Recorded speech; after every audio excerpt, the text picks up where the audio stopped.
hojik ngasi hojik breakfast ki sabudana oina howrase na sabudana se ngarang dagi sabudana je tingjarame ko ado si bowl ani lawraga phajana sam matungda sabudana se nungdang ama thamjarame natraga zuma je pung 3 muk thamaga dum yai ko ado dumaina ngarang tingaga thamjarame aduna sumaina oina tawbada si sumaina tinga matungda sumaina lae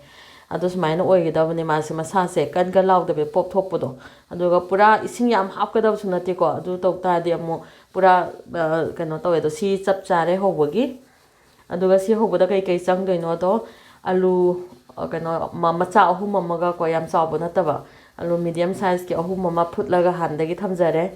aduga leba wai si che kano dry roast tawraga lawjare leba wai je bowl ama aduga moro tek pamba nga amaga lawre adu makam makam macha macha ka aduga thumga ado si jingje change ado akhoi Maharashtra dadi sigi se fasting taw matam da sabudana jam sane do sabudana se akhoi kaino dagi sabane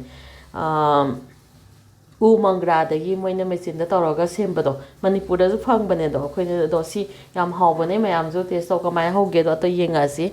ado ai sigi leba wai se grinder da takhai jarage aduga yam toina takadab nate ko maja ado grinder da takhairani nai leba je lawre grinder da hapjare aduga hojik si takhai jarage aduga si myam je pulap mix tawrak toine hojik leba takpa loire smaina yamna kupana tabida ko ado ai maku lok thok jadre maku lok thoga judum yai lok thok traga judum yai ado takpa loijare aduga smaina pukhama pak pam lawre dedu dai sigi le sabudana je hapjarani hana aduga sigisda sigi alu je potato je si smash tawjarani ado si smaina fulawdre hairaga jo khoi kaino da scratch ta tawraga macha macha tawraga tawbasu yai ko ado aidi kuina changena dum futle futpajina thuna kaino tawba yai bako natraga di my process yam kai changena aduga si alu hape aduga sigi thum chamas ani lawjare ado thum je hapjarage mai okadaba sangda thumdo lawbirani ko aduga si myam se loimak tosan birani ado sigi kano se process ama su lai wara hobagi ado wara hobodu di kon hapjarage sino only sabudana hobodu ni ko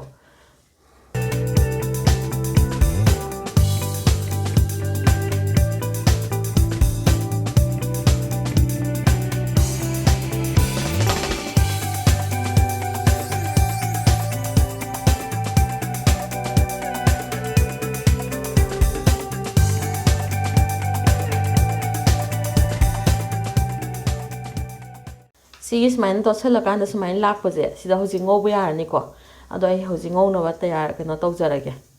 ai nga sai jira hapa ka hore ko ado si jira sna hana ngogdoine aduga moro tek pajiga ko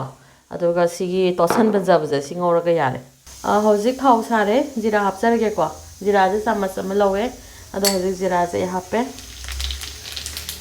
ado jira je hakam proper pukhailani ado pukhaila gai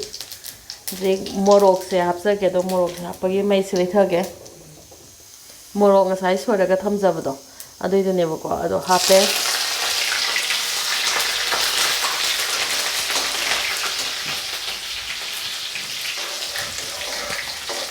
jira ga morok ga ngaugra matungda ngakang ngaurani minute second kuntra ko aduga si ngauraga ai keno hapjarage ngasai gi si totlaga thamjabado adai sida dum hapjan jarage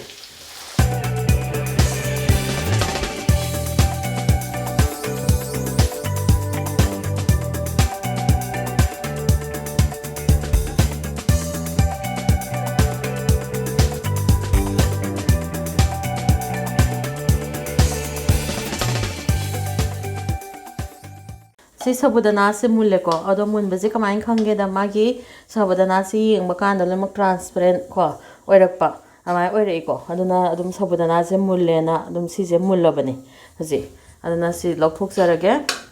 aduga breakfast ana batawrage